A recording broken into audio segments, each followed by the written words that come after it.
Hi అండి. అందరికీ నమస్కారం. Welcome to my channel. ఈ వీడియోలో ప్రభుత్వ పెన్షనర్లకు సూపర్ గుడ్ న్యూస్. సుప్రీంకోర్టు సంచలన తీర్పు. పెన్షనర్లకు లక్షల్లో లాభం. పూర్తి సమాచారాన్ని వీడియోలో తెలుసుకుందాం. వీడియోని ఎక్కడే కానీ స్కిప్ చేయకుండా ఎండ్ వరకు చూసేటప్పుడు ఇన్ఫర్మేషన్ పూర్తిగా అర్థమవుతుంది.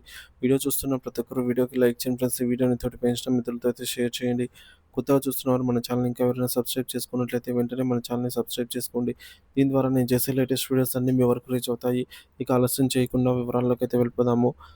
ఫ్రెండ్స్, ఇక విషయానికి వచ్చినట్లయితే ప్రభుత్వ ఉద్యోగ విరమణ చేసిన పెన్షనర్లకు అత్యంత ప్రయోజకరం చేకూర్చే ఒక చారిత్రాత్మక తీర్పును సుప్రీంకోర్టు వెలువరించింది. ముఖ్యంగా తమ పెన్షన్‌లో కొంత భాగాన్ని కమిట్ చేసుకున్న పెన్షనర్లకు ఇది గొప్ప శుభవార్త.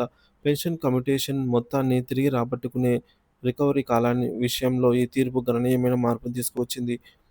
సో, ప్రభుత్వ ఉద్యోగులు పదవీ విరమణ సమయంలో తమకు రాబోయే నెలవారీ పెన్షన్‌లో కొంత శాతాన్ని ముందుగానే ఒకేసారి మొత్తంగా తీసుకోవచ్చు. దీనినే పెన్షన్ కమ్యుటేషన్ అని అంటాము. ఇలా తీసుకున్న మొత్తాన్ని వారి నెలవారీ పెన్షన్ నుంచి కొంతకాలం పాటు వాయిదాల రూపంలో ప్రభుత్వం తిరిగి రాబట్టుకుంటుంది. ఈ రికవరీ పూర్తయిన తర్వాత వారికి పూర్తి నెలవారీ పెన్షన్ పునరుద్ధరించబడుతుంది. ఇంతకుముందు ఈ కమ్యుటెడ్ పెన్షన్ మొత్తాన్ని రికవరీ చేయడానికి 15 సంవత్సరాల కాలపరిమితి ఉండేది. ఈ 15 ఏళ్ల కాలాన్ని అప్పటి అధిక వడ్డీ రేట్ల ఆధారంగా లెక్కించారు. అంటే కమిట్ చేసిన మొత్తంపై ఆ వడ్డీ రేటు ప్రకారంగా 15 ఏళ్లలో రికవరీ పూర్తవుతుందని అయితే భావించారు. అయితే కాలక్రమేణా వడ్డీ రేట్లు గణనీయంగా తగ్గుముఖం పట్టాయి. ప్రస్తుతం వడ్డీ రేట్లు సుమారుగా 7% స్థాయికి ఆ విధంగా పడిపోయాయి. ఈ నేపథ్యంలో తగ్గిన వడ్డీ రేట్లను కూడా 15 సంవత్సరాల పాటు రికవరీ కొనసాగించడం అంటే పెన్షనర్ నుంచి అసలు, కమిటెడ్ మొత్తం మరియు దానిపై చెల్లించాల్సిన దానికంటే ఎక్కువ వడ్డీని వసూలు చేసినట్లవుతుంది. ఇది పెన్షనర్లకు అన్యాయమని భావించిన నేపథ్యంలో ఈ అంశంపై న్యాయస్థానంలో పలు పిటిషన్లు దాఖలయ్యాయి. పైన పేర్కొన్న వాస్తవాలను, మారిన వడ్డీ రేట్లను పరిగణలోకి తీసుకున్న సుప్రీంకోర్టు పెన్షన్ కమ్యుటేషన్ రికవరీ కాల పరిమితిని గణనీయంగా తగ్గిస్తూ కీలక తీర్పునిచ్చింది.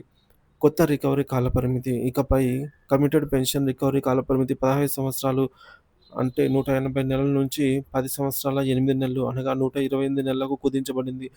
పిటిషన్ వివరాలు.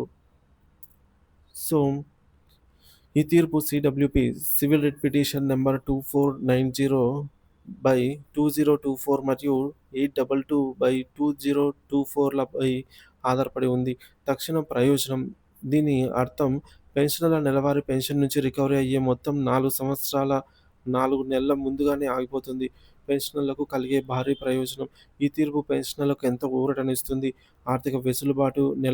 నెలవారీ పెన్షన్‌లో కొంత దాదాపుగా 4.5 ఏళ్లు ముందుగానే రికవరీ అనేది ఆగిపోవటం వల్ల పెన్షనర్లకు నెల నెలా అందే మొత్తంలో పెరుగుదల ఉంటుంది. పూర్తి పెన్షన్ పునరుద్ధరణ. వారి పూర్తి పెన్షన్ చాలా ముందుగానే పునరుద్ధరించబడుతుంది. లక్షల్లో లాభం.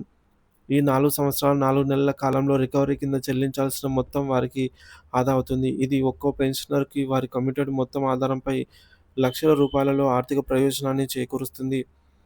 తగ్గిన వడ్డీ రేట్లకు అనుగుణంగా పెన్షన్ కమ్యుటేషన్ రికవరీ కాలాన్ని సవరించాలన్న పెన్షనర్ల చిరకాల డిమాండ్లను సుప్రీంకోర్టు తీర్పుతో న్యాయం జరిగింది.